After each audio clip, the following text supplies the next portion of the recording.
the meat of this, I want to emphasize that I am not a trained medical or mental health professional. I'm solely speaking from my lived experiences. I also want to provide a trigger warning for discussion of eating disorders. If you believe that now would be a good time for you to leave the room or to stop listening, I encourage you to do so. Hi, my name is Caitlyn Haponik. I'm anorexic. Wait, no, that's not how we introduce ourselves. My name is Caitlyn Haponik, and I'm a Georgia Tech student. I'm studying environmental engineering. I'm a friend. I'm a sister. I'm a daughter. I'm a cat mom. And I'm a human being. I'm a person. Sometimes, even now, I forget that having an eating disorder is not my sole genetic makeup. I forget that I was not put on this earth to be sick. From the time that I was 13 to the time that I was 19, I frequently thought of and glorified the idea of both having and dying from an eating disorder. And the twisted part is that I was content with that idea. And I was satisfied knowing that I could chronically and clinically avoid one of the three things that humans need to survive. Those being food, water, and shelter. More than 9% of Americans struggle with eating disorders, which means that 3,600 people on this Atlanta campus alone are consumed by their own thoughts and their own numbers every single day. Eating disorders are not a joke, and they are not the fun addition to the plot of a movie. They are personally cultivated hells. So why are these numbers so high? Why are people across the country and across the world so likely to develop an eating disorder, especially in their teenage years? In my opinion, the root cause lies in our society's emphasis on perfection and on greatness. It is expected that within your lifetime, you will prove exceptional at least one thing, one of your pursuits. And that could be academics, your chosen career, athletics, music, or any number of things. Regardless, we are raised in a world that emphasizes perfection in one avenue, even if it yields destruction in another. I grew up being praised as great. Now I came to Tech because I got A's.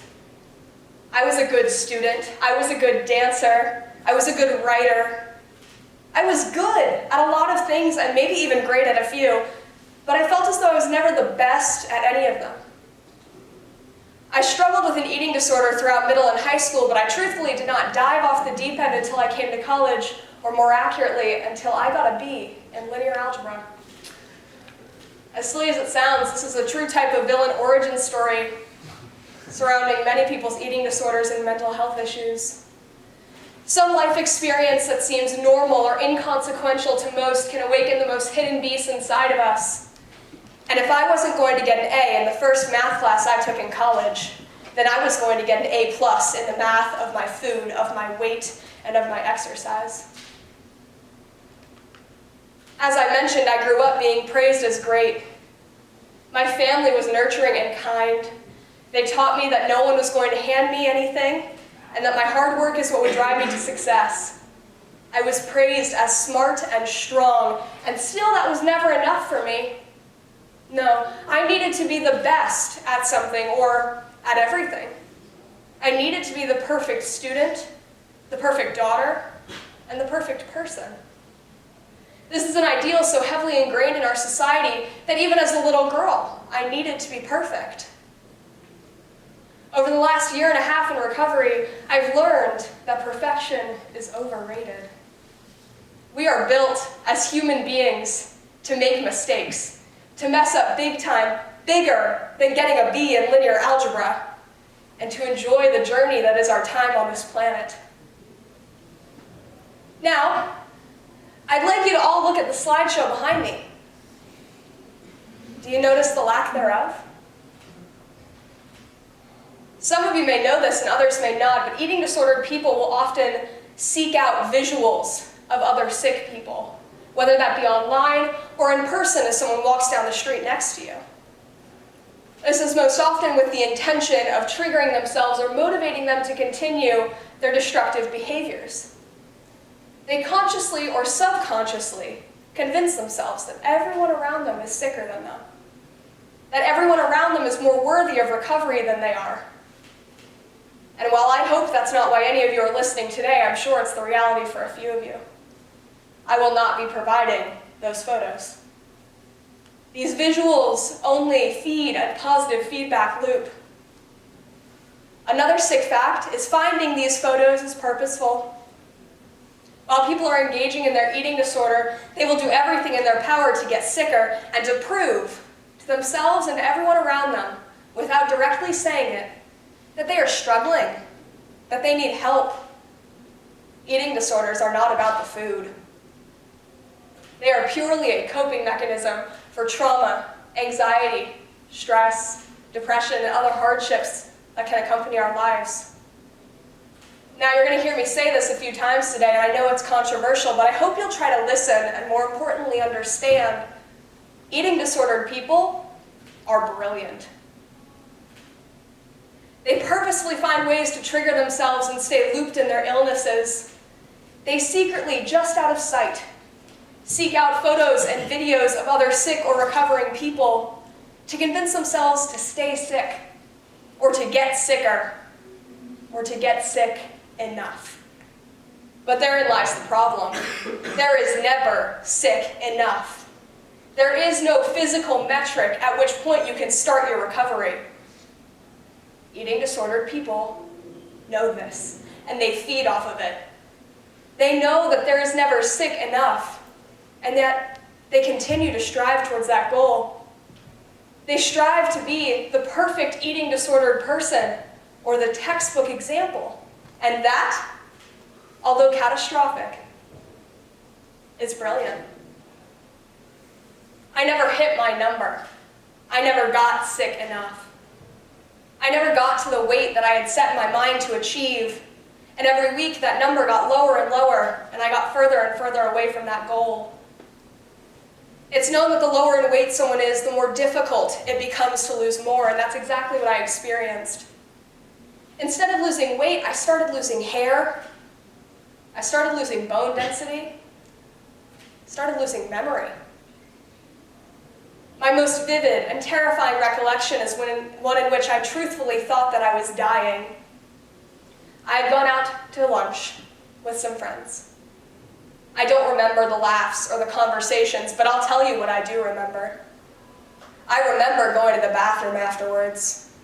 I remember leaning over the toilet.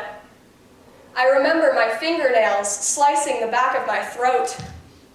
I remember seeing blood in the bowl. I remember the burning.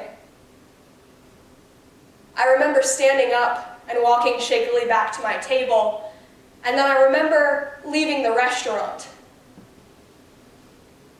The next thing I remember is my body hitting the pavement of the 5th Street Bridge.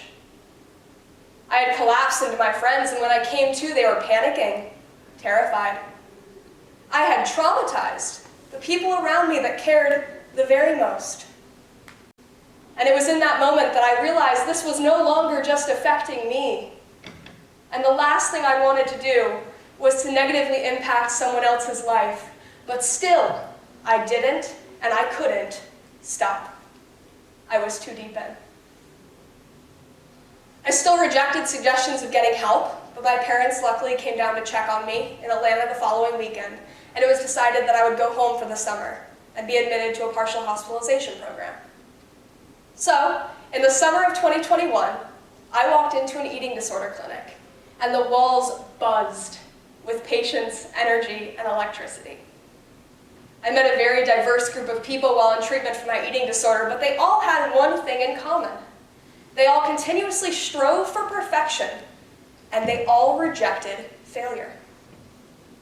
Now, these were some of the most bright-minded and engaged people I've met to this day. The patients I met here were undergraduate researchers. They were engineering graduates. They were teachers, bakers, advocates, pacifists. They were parents, siblings, and they were children. They all had a passion, and they were all aching to get out of treatment and get back to doing the things that they loved. And that summer, I learned more about the world and about people's passions than I ever could have in an internship, or a co-op. I learned that eating disordered people are brilliant.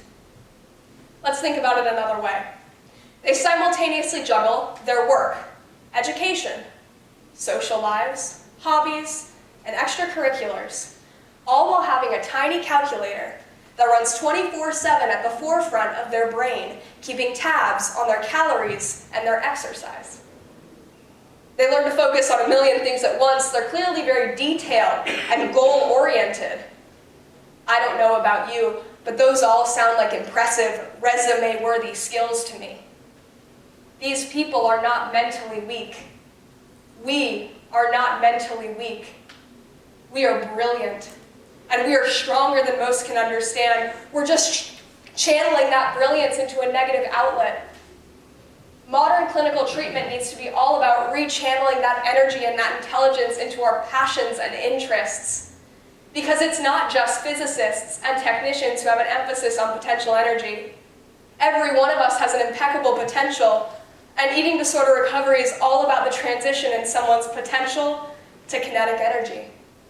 Or more so, the transition of their mindset. From a perfection fixation to the acceptance that you are inherently, beautifully flawed. It may seem like a different approach to the concept, but this form of recovery is one of the most incredible and interdisciplinary examples of energy. It's one of humanity's great cases. It's just a process that takes a lot longer than those you see in physics. If there's one thing you take from this today, I hope it's that you deserve the chance to fail. You deserve to love your personality and not love the way you can shrink yourself. You deserve the joy that comes from late night chats with friends and not the artificial satisfaction when you catch someone's worried glance walking by. You deserve to go on a jog because the weather's nice outside today. To move your body to music because it makes you smile, not because you're obsessed with how it changes the way that you look.